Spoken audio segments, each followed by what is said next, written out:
Yeah, and if you're sitting in, a country other than the US or China today, right, as you are and as I am currently, at least, um, how do you view this, right? So if you are a country that's a Turkey or an India or a Brazil or a France, how do you view this frame that seems to have developed now for geoeconomics, geopolitical strategy, industrial strategy, which is the US versus China? Well, I think, first of all, there's some apprehension and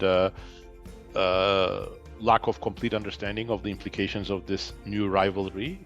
And the same is true in the United States and China, probably.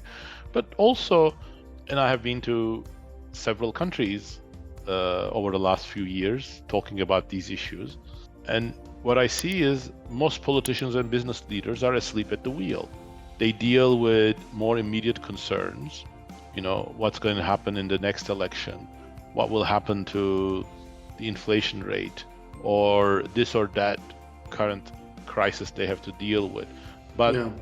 questions of what's going on with artificial intelligence and how this will shape the international division of labor, the balance of power in the world, and control over information and data, those are not questions that any of these politicians are asking and talking about. And in fact, I think, you can say, well, what can they do anyway? So if the Turkish president woke up tomorrow and said, okay, that's my main priority, who will listen to Turkey? They don't even listen to, the US president.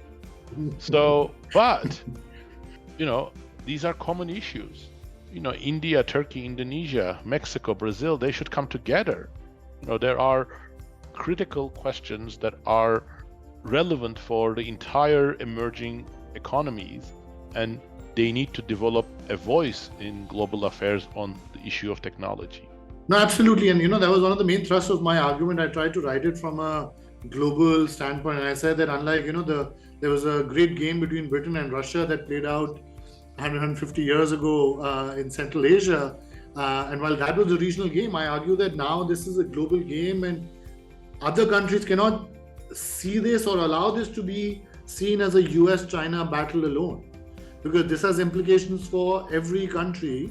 And as a result, each country needs to develop a game plan of its own, an economic, geopolitical, possibly military, but definitely an economic and geopolitical game plan to figure out where in this great tech game are you going to play and where will your sort of niche or your defensible competitive position lie.